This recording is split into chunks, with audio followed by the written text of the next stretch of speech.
Welcome to another Transformers Galaxy Force review. This time we're going to be looking at the Deluxe Class Nitro Convoy.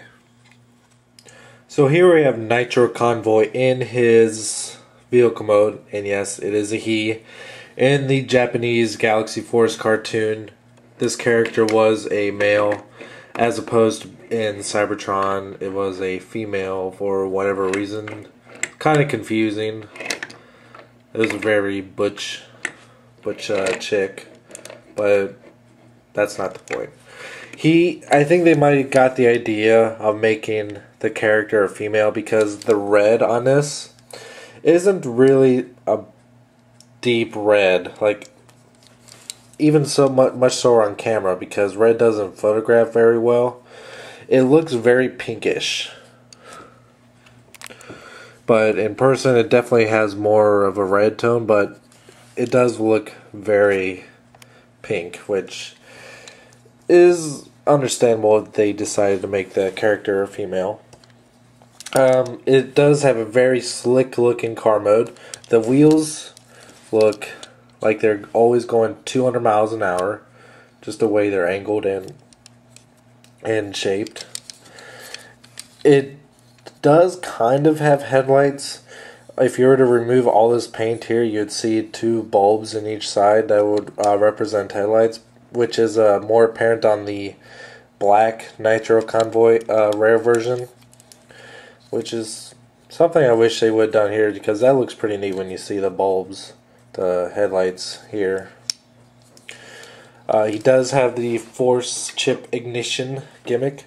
When you stick this in, it flips out two guns, and this can also be used in his robot mode. Detach that. And of course, in the typical Galaxy Force Cybertron style, you can see his head sticking out on the top here, which is very, very common in most of the toys from this entire line. It does roll fairly nicely, but as you can see, sometimes if you just don't have it quite right, not all the wheels will roll. Like you see here, the top or the front right one is only barely making any contact. So that's about it for his vehicle mode. He has a very unique transformation, as you'll see here in a second. It's very easy though. Detach this here. Detach the front of the vehicle's sides to reveal what will become legs. Basically, and you just, it's very sensitive doing it.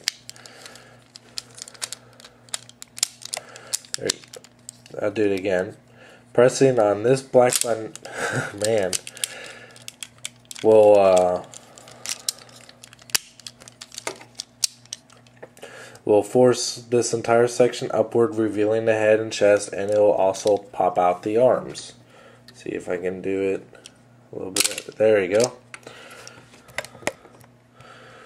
The arms were attached by the same gimmick here in the back, so all you really have to do left is fold this section up and peg into the hole here, and just rotate the waist section inward, rotate the legs around, spread open the high heels,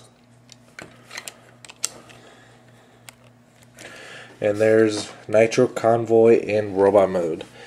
He can take his weapon and put it in his hand, or you can store it on the back here if you really want, like this. And when you're storing it right there, you can actually peg the hole into the top like that. So you can store it in robot mode if you don't want to have him constantly holding it. Take his force chip, stick it in there to reveal the guns. That's one thing I didn't like. Using the force chip is supposed to be some sort of special power that you gain. I didn't like the idea of it being his only weapon. But oh well. His really weird proportions. He's probably one of the most inaccurate figures to the entire line. He looks very bulky, especially in his torso here, and his arms are very short and stumpy, as opposed to what he looked like in the show. He was very slim and slender and very fast looking, like Cheetor would. Cheetor is very fast, but he wasn't really chunky. He was very slim and athletic looking. This is not that. Nothing extraordinary in the posability line. The feet have you can get some interesting poses with how the feet work. You can have them tippy-toeing, but yeah, nothing special here. No wrist. No, you can spin the entire arm around, but not the forearm. Yeah, it's a mediocre attempt at articulation. Do I recommend them? Not really. Not unless you're a die-hard fan of Galaxy Force like I was. It's probably one. It's okay. It's definitely the worst figure out of the convoy slash leaders, planet leader figures.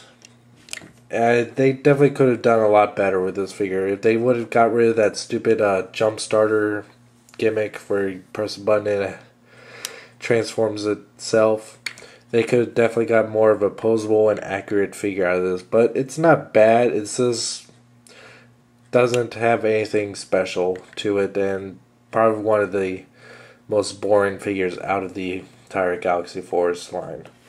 So, until next time, thank you for watching.